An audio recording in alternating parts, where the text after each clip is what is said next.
So welcome to episode 12 of Wagon Diaries. It's a bit of a filler episode because I've got no content for you this week in regards to Wagon Attack. It might be a bit windy, so I do apologise if that ruins the noise a bit.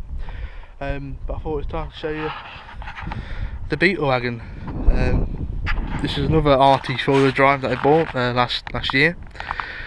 As you'll have heard in episode 10, I bought it at a time I had no money, but I just had to have it.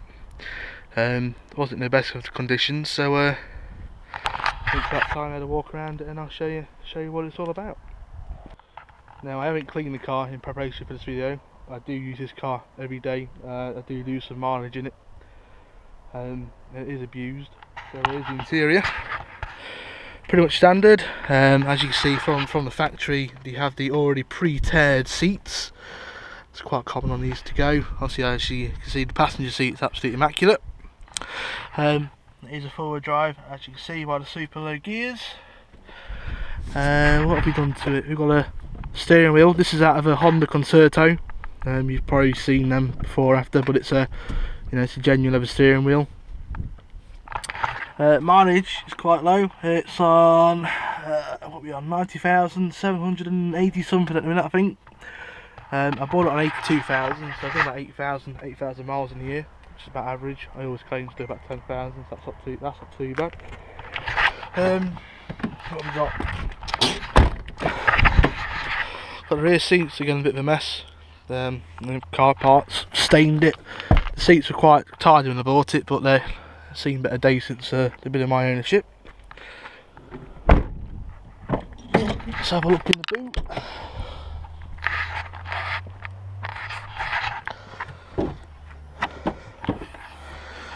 So in the boot we've got the cargo interior. Obviously the previous owner has had a bit of an issue with paint. Can't for the love of God get that off, so fuck knows what it is. Storage bins, OEM speakers. I've got some speakers that I put in it, some aftermarket ones. Parcel shelf, seen better days. It's cracked here and there, I do put quite a bit of weight on that. And a cheap sub.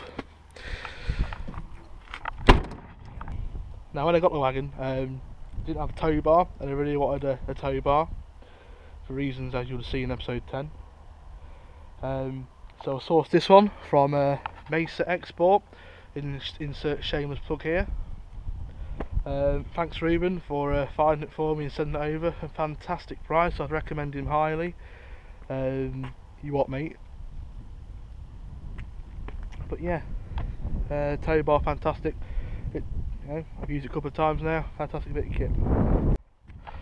Wheel wise, we've got some. I follow a guy on Instagram. I can't remember his name, but he's got a black hatch with some silver Mini Cooper wheels on, and I love them.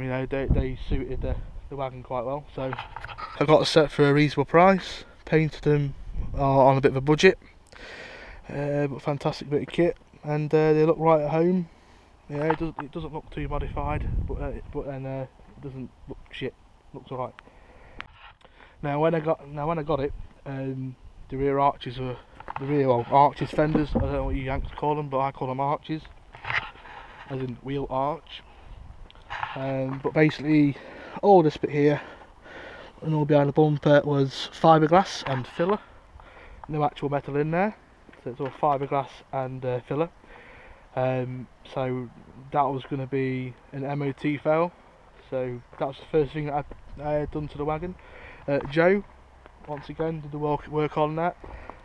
These are sedan arches, because obviously wagon arches are hard to get hold of. I think if I was to do it again, I would use hatchback arches, but the sedan ones I got given, so that's what I used. But yeah, they're sedan arches. That's the radius of a sedan arch, followed closely to the wagon arch. All this is fabrication.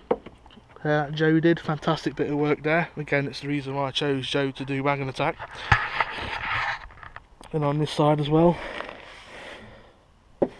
they're not finished yet. I mean, they've been like in that state for about a year now. It's just finding the money and time, and the time to take the car off the road to get that work completed. Now let's look at the rare bits that all you fanboys like. It's got a set of Beagle rails. They are genuine Beagle rails that came off a JDM Beagle. They have not come off a Euro Beagle. They have, they've come off the proper right-hand drive ship. And yeah, doing the job fantastically. The way I've done these ones is there is riv nuts in the roof using the N6 bolts. In the centre foot, there's like these weird internal drive Torx gubbins, look like a bit like a mug, like a coffee mug.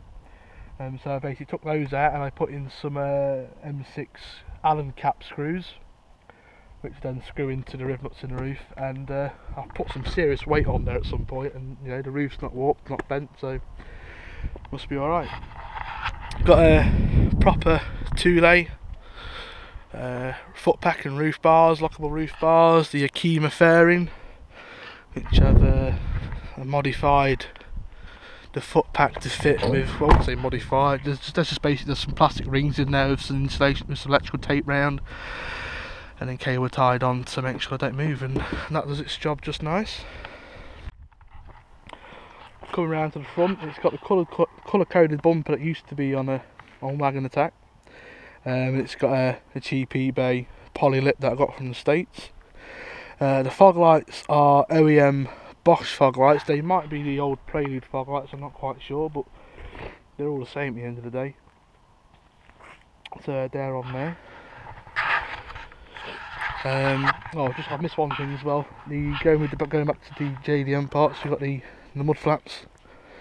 They're off the same Beagle that the roof rails came off with the 4-wheel drive on. I've always wanted those. I've always wanted those, and I got them at a good price with the rails. Oh, another thing that I failed to mention is the charge speed spoiler. That used to be on Wagon Attack. I put it on there for shits and giggles. It doesn't suit the car at all because of its non-lowered status.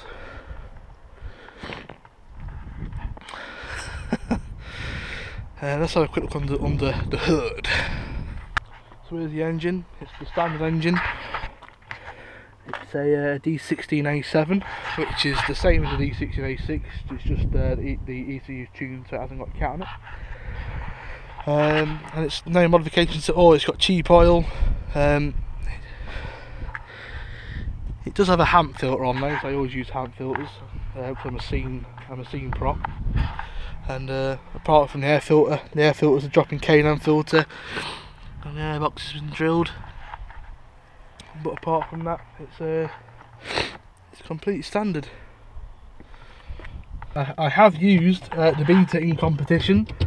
Hopefully I'll put some video links or something in there and here somewhere, or in the description below. But I have used it in autocross events, and I have won those events in my no frills Beater car on shit tyres and stock suspension and blown exhaust. So check those out as well. Again, I'll either put some links here somewhere, or I'll put them in the description below. Thanks for your support, guys. Thank you.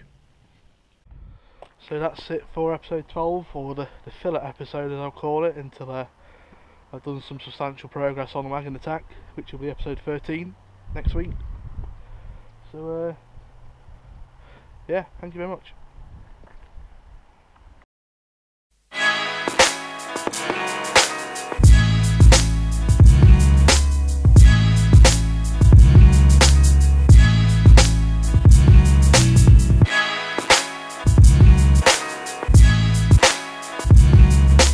Listen to my shit.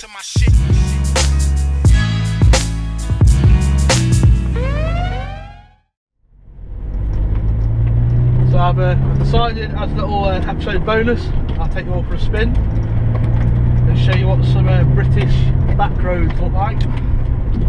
Obviously all my friends, my local friends, will know what this road is, and they'll know just how fun it is, so just sit back and listen.